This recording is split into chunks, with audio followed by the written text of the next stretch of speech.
Alors, voilà un texte passionnant et prêcher sur ce récit me passionne, mais ce n'est certes pas une chose évidente. En effet, il n'est pas si facile de nous détacher de toutes les représentations que ce récit a entraînées. Pendant des siècles, on a développé cette théologie dite du péché originel, péché qui, de manière assez confuse, a souvent été associé à la sexualité. Pour résumer la vision que nous avons tous, plus ou moins, croyants ou non croyants, de cette histoire, nous pourrions dire que voilà l'idée globale que nous en avons est celle-ci. La femme ne résiste pas à la tentation, elle induit le mal et la souffrance en croquant la pomme qu'elle fait partager à l'homme. En tentant l'homme, elle devient la figure de la tentation sur tous les plans.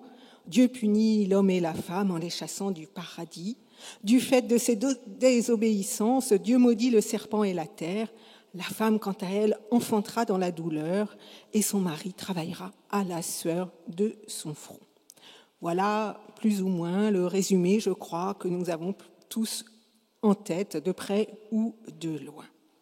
Alors le défi qui est le mien un petit peu aujourd'hui, c'est que nous puissions arriver à décoller de cette lecture. Mais ce n'est pas si facile, car comme le dit le théologien catholique André Venin, cette lecture colle tellement au texte, elle est tellement devenue une seconde peau, qu'il est difficile de réouvrir les perspectives que le récit biblique comporte. Il y a beaucoup d'écailles qu'il nous faut ôter de notre regard pour entrer dans la saveur biblique de ce texte. Alors, je vous propose dans un premier temps, pour nous décoller un petit peu de cette interprétation théologique du péché originel, de revenir au texte en lui-même. Tout d'abord, je ne sais pas si vous avez fait attention à ce fruit, mais est-il nommé? Est-ce que ce fruit est nommé? Non. Donc déjà, premier élément, il n'y a pas de pomme. Alors, c'est juste un fruit qui apparaît dans le récit. Ça n'est pas très important, mais déjà, cela nous permet de prendre un peu de distance avec toutes les représentations qui ont été induites. Ensuite, pouvez-vous me dire à quel moment le mot de faute ou de péché surgit dans le récit? Alexandre, qui a la Bible sous les yeux, donc il triche un petit peu, mais me dit non, il n'y a pas le mot faute et le mot péché dans le récit. Eh bien, c'est juste. Ce mot n'existe pas dans ce récit. Il a été plaqué sur l'histoire, mais il n'est pas dans le récit. Le mot faute ou péché surgit au chapitre 4, au moment où Caïn s'apprête à tuer Abel. Eh bien oui, on peut parler de faute lorsqu'on tue quelqu'un, c'est terrible. Mais ce mot faute n'existe pas dans le récit ici. Est-il plus ou moins question de sexualité dans notre histoire? Pas vraiment. On pourrait dire que peut-être cela a été évoqué en sous-jacent parce qu'on nous dit que l'homme et la femme sont nus. Tout dépend comment on interprète cette nudité, nous y reviendrons. Alors d'où vient la théologie du péché originel? Eh bien, elle vient en partie de l'apôtre Paul, qui, dans l'Épître aux Romains, au chapitre 5, relit ce texte et apporte le mot de péché dans ce récit, dans la relecture qu'il fait. Donc, le premier à utiliser le mot de péché pour cette histoire, eh bien, c'est Paul dans son Épître aux Romains. Et puis, 4 siècles plus tard, Augustin relit ce récit, relit Paul. Il tente de répondre à la question du mal et c'est lui qui va développer la théologie du péché originel sur laquelle des siècles d'interprétation se sont développés. Alors je voudrais ce matin prendre un peu de distance avec cette théologie du péché originel. Je pourrais vous expliquer pourquoi elle n'est plus de mise aujourd'hui. Je voudrais vous inviter plutôt à nous promener ensemble dans ce jardin biblique qui nous est raconté. Nous allons faire une petite promenade avec les différents personnages de ce jardin et découvrir toute la richesse symbolique de cette histoire. Enfin, j'espère que j'arriverai à vous introduire dans cette richesse. Alors, promenons-nous dans ce jardin. Qui est le premier personnage qui surgit dans ce jardin? Dans cette histoire au chapitre 3. Le serpent, oui, c'est le serpent. Le premier que nous rencontrons dans ce jardin, c'est le serpent. Et puis il a un vis-à-vis, c'est la femme. À côté de la femme, il y a forcément l'homme, puisqu'elle va lui donner le fruit, mais cet homme est bien silencieux. Il ne va pas prendre la parole. Alors intéressons-nous à cette figure archétypale du serpent. Ce serpent est passionnant parce qu'il va incarner tout ce à quoi nous devons résister dans nos vies. Alors, pour comprendre la parole du serpent, il nous faut tout d'abord revenir un petit peu en arrière. Au moment où Dieu confie le jardin à l'homme, il lui dit ceci, il lui dit « Tu pourras manger de tous les arbres du jardin, sauf de l'arbre de la connaissance du bien et du mal. Il pourra manger de tous les arbres du jardin, sauf de l'arbre du bien et du mal. » Que dit le serpent? Je vais demander à Alexandre, puisqu'il a la Bible sous les yeux, est-ce que tu peux relire la première parole du serpent? Dieu a-t-il vraiment dit?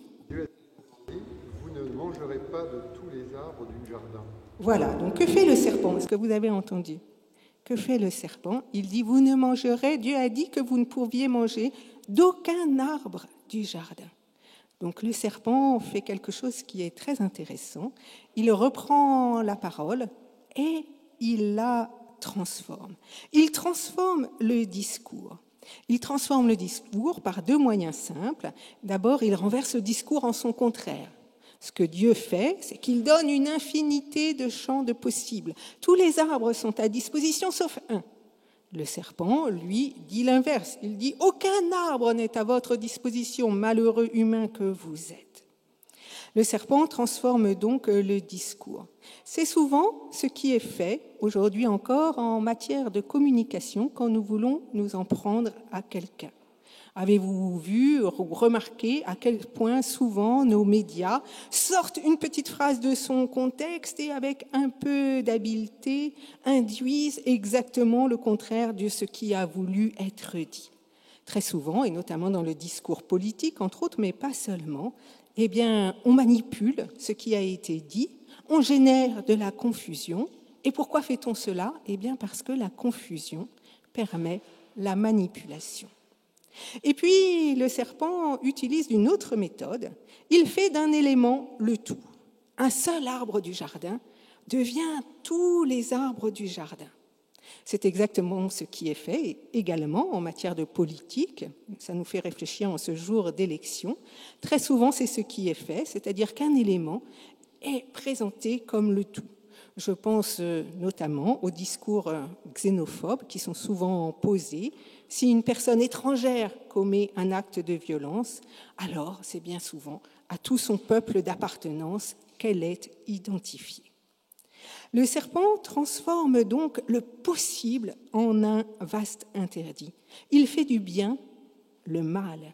Il manipule le discours pour asseoir son emprise. Dans le langage moderne, cette conduite a un nom, ça s'appelle la perversité. À l'époque des rédacteurs de ce récit, le champ de la psychanalyse n'existait pas.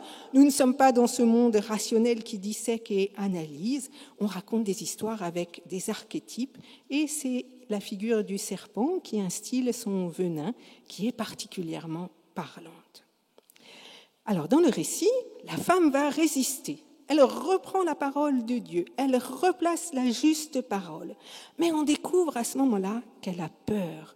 Elle dit, Dieu a dit que nous ne pouvions pas manger de l'arbre de la connaissance du bien et du mal, de peur que nous en mourrions. Nous découvrons donc que la femme a peur. Le serpent poursuit alors son discours frelaté. Dans la bouche de Dieu, au chapitre 2, effectivement, manger du fruit de l'arbre de la connaissance est associé au fait de mourir. Le serpent fait l'inverse. Il promet à la femme et à l'homme qui est à ses côtés de devenir comme des dieux. Que fait le serpent? Il promet une vie plus grande, une vie sans limite, une vie plus heureuse, une vie sans mort, puisque l'homme et la femme pourront devenir comme des dieux. Une vie dégagée de la finitude, une vie sans mort, une vie non limitée, n'est-ce pas notre rêve à tous et à toutes? Alors que l'homme et la femme sont dans ce jardin incroyable de la vie, eh bien, le serpent plante un paradis artificiel.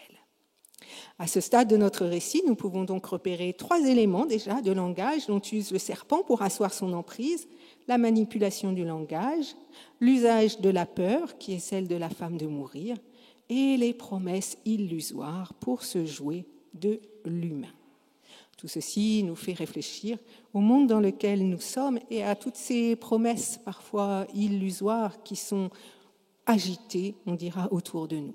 Nous pouvons aussi penser à l'âge de l'adolescence, cette adolescence où on expérimente la limite qu'on veut à tout prix dépasser, où nous sommes dans une certaine forme de fragilité et où toutes sortes de paradis artificiels nous sont proposés, comme la drogue, l'alcool, que sais-je, et autres, pour justement pouvoir transcender nos limites.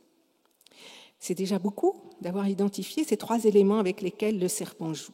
Mais le serpent a encore un tour dans son sac. Nous pouvons remarquer qu'il manipule en fascinant. En effet, il fixe le regard de la femme sur le fruit. Elle découvre que, si vous relisez le texte, que ce fruit est magnifique, il a l'air tellement bon à manger, il est beau, elle en a envie, elle le désire, ce fruit. Eh bien, donc, le serpent fixe le regard de la femme sur le fruit, plus rien n'existe en dehors de ce fruit. En ce jour d'élection, je dirais que c'est aussi parfois ce qui est fait dans le discours politique. Parfois, notre regard est fixé sur nos peurs, pour que nous ne puissions plus nous en dégager, pour que nous oublions le champ des possibles qui nous est offert. Voilà la femme sous emprise, elle est prisonnière, elle ne peut plus dégager son regard du fruit défendu. Oui, aujourd'hui encore, il y a tant de risques de fascination, tant de promesses illusoires, tant de paradis artificiels. Et voilà que malheureusement, notre femme est comme hypnotisée par le discours enjôleur et enjolivé du serpent. La femme perd toute capacité de réaction, elle est sous l'emprise et elle va donc croquer ce fruit et en donner à l'homme. Nous quittons donc la figure du serpent, ce serpent qui sert, on dira, d'avertisseur, pour revenir avec les humains, cet homme et cette femme qui croquent le fruit. Que font-ils en croquant le fruit ? Ils ne font pas simplement croquer un fruit. En fait, ils croquent, ils dévorent l'interdit, le seul interdit qui a été placé dans ce champ possible de la vie.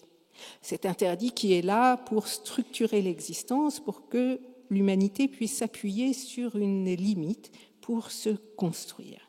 Donc l'homme et la femme dévorent l'interdit. Qu'est-ce que cela peut nous dire ? Cela nous met en garde, là aussi, sur cette tentation de dépasser, dévorer tous les interdits qui sont parfois posés dans notre vie. Je pense aux interdits structurants, tu ne tueras point, par exemple, ou l'exigence du commandement du Christ, tu aimeras ton prochain comme toi-même. Aujourd'hui, par peur, par désir, par toute puissance, par fascination, nous pouvons être tentés de dévorer la limite, comme c'est de plus en plus souvent le cas dans cette violence sporadique et sociétale qui surgit, comme si l'autre n'existait pas, comme si nous pouvions poser la main sur lui, le tuer à notre guise, si tel était notre désir. Nous pouvons aussi lire ce récit sur le plan écologique. Aujourd'hui, ne sommes-nous pas tentés de tout posséder, tout dévorer ? Parfois, nous ne sommes plus capables d'intégrer la limite de ce monde fini. Nous préférons, par exemple, épuiser nos ressources plutôt que de chercher à protéger la vie. Apprendre à résister au désir, non pas au désir en général, mais à la toute-puissance du désir, voilà peut-être ce à quoi ce récit nous invite. Alors, c'est une première lecture possible du récit, une mise en garde. Voici, nous dit le texte de la Genèse. Pour une vie aussi bonne que possible, pour Mathilde ce matin, eh bien, il faut accepter la limite. Il faut refuser la toute-puissance du désir, la folie destructrice de la dévoration. Il faut nous garder des discours manipulateurs et des fausses promesses. Mais, et je terminerai par là, nous pouvons aussi faire une autre lecture de ce récit. J'espère que vous n'êtes pas encore trop complètement lassés et épuisés, mais bon, voilà, je ne peux pas m'empêcher de vous le raconter. Lorsque nous avons préparé ce texte avec le groupe du jeudi, eh bien, certains participants ont dit, enfin quand même, est-ce que ça n'est pas inévitable finalement et normal de manger de ce fruit de la connaissance du bien et du mal ? Est-ce que ça n'est pas là notre vocation d'être humain que de manger ce fruit de la connaissance du bien et du mal ? Et je trouve que c'est passionnant de réfléchir comme cela, comme plutôt un chemin initiatique, de lire ce récit comme un chemin initiatique. Parce que qu'est-ce que vous faites en tant que parents, et Hélène et Jean? Eh bien entendu, que vous essayez d'apprendre à Clément et à Mathilde à discerner ce qui est bon pour eux et ce qui est mauvais. Voilà, vous leur offrez un champ de possibles incroyable. Ils peuvent jouer, rire, s'amuser, courir, lire, faire toutes sortes de possibles, tous ces possibles qui nous sont donnés dans la vie. Mais pour le faire, il faut qu'ils aient bien dormi, il faut qu'ils aient bien mangé, etc. Bref, il faut qu'il y ait quelques limites structurantes. Alors peut-être que ce texte finalement nous raconte le passage à l'âge adulte qui nous attend, qui est notre chemin à tous et qui attend nos enfants. Peut-être que ce jardin d'Éden, eh bien, ce serait ce jardin si chéri de notre enfance où nous ne savons pas encore ce qui est bien et ce qui est mal et que nous apprenons à découvrir. Peut-être qu'en grandissant, effectivement, peu à peu, nous apprenons, nous intégrons la limite grâce à nos parents, grâce à l'école, grâce à tous les éléments structurants autour de nous, et que, ce faisant, eh bien, nous découvrons aussi que nous sommes mortels. Oui, les enfants découvrent à un certain âge que la mort fait partie de la vie. Oui, peu à peu, nous découvrons que nous sommes nus et vulnérables dans cette existence. Et je crois que c'est une bonne chose que de nous découvrir nus et vulnérables. Parce que c'est en nous découvrant nus et vulnérables que nous avons besoin les uns des autres, que nous cherchons à nous épauler, que nous prenons soin l'un de l'autre, que nous allons aussi chercher à nous protéger en nous revêtissant de pagnes et de toutes sortes de choses. Mais voilà que dans cette histoire, l'homme et la femme, au lieu de vivre leur prise de conscience comme une bonne chose, vont se cacher. Ils entendent Dieu dans les jardins. Et l'homme dira « J'ai eu peur et je me suis caché ». Je crois que ce réflexe de peur, nous l'avons tous un jour ou l'autre. Accéder à cette quête du bien et du mal, eh bien oui, cela fait peur. Il y a des moments où le savoir génère un vertige. Je pense à ce savoir scientifique, par exemple, lorsqu'on reçoit un diagnostic qui peut être libérateur, mais qui peut être aussi inquiétant. Parfois, nous préférerions ne pas savoir. Il y a beaucoup de choses que nous savons, par exemple, sur les événements écologiques qui se jouent. Eh bien oui, c'est une inquiétude. Parfois, nous préférerions ne pas savoir. Et tous, plutôt que d'entendre tous ces éléments de savoir, eh bien, n'est-il pas vrai que nous préférerions aller nous cacher derrière les buissons et ne rien en savoir, justement, et nous cacher, nous protéger, être bien sous la couette et laisser le monde faire ce qu'il veut sans que nous en sachions rien. Oui, savoir, parfois, c'est inquiétant. Mais voilà que Dieu s'avance. Le soir venu, au souffle de la brise, il appelle l'humain à sortir de sa cachette. Où es-tu ? Et je crois que cette parole résonne pour chacun et chacune d'entre nous ce matin. Où es-tu ? Où en es-tu de ton chemin de vie ? Où en es-tu de cette responsabilité qui t'est confiée, oui, et de savoir, de discerner ce qui est bien et mal ? Vivre, c'est risquer, mais nous ne sommes pas sans ressources, pour y faire face. Alors, que retenir de ce récit pour Mathilde ce matin ? Pour l'instant, Mathilde est encore toute petite et je lui souhaite à elle et à ses parents de profiter de ce temps heureux de la petite enfance. Elle repose dans ce jardin de la confiance de ses parents qui s'efforcent de lui donner à leur manière un Éden où grandir. Un jardin d'amour qui permet d'aller et venir sans autre souci que les petits bobos. Et puis, Mathilde, peu à peu, va croquer le fruit de la connaissance. Elle apprendra à discerner ce qui est bien et ce qui est mal. Aux grandes dames, peut-être, de ses parents qui, au début, seront tremblants pour elle et préféreront un temps maintenir les interdits protecteurs. Mais c'est à vivre par elle-même qu'elle sera appelée. Nous espérons qu'elle saura se prémunir des serpents qui ensorcellent. Nous espérons qu'elle se méfiera aussi de ce désir de la toute-puissance qui règne dans ce jardin.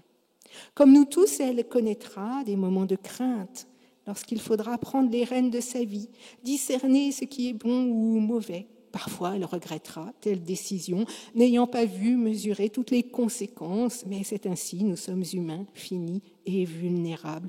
Nous ne pouvons pas tout savoir. Et son baptême ce matin est là pour lui dire, lorsque parfois tu auras peut-être envie de te cacher, de rester sous la couette, lorsque parfois tu seras peut-être tenté de te défausser, lorsque peut-être tu auras peur d'oser, eh bien Dieu, comme chacun et chacune d'entre nous, Dieu Mathilde t'appelle. Il t'appelle, il te dit, où es-tu Mathilde ? Il t'appelle à sortir pour prendre le risque de vivre avec tous ces risques, mais aussi cet infini champ du possible qui nous est donné dans l'existence. Amen.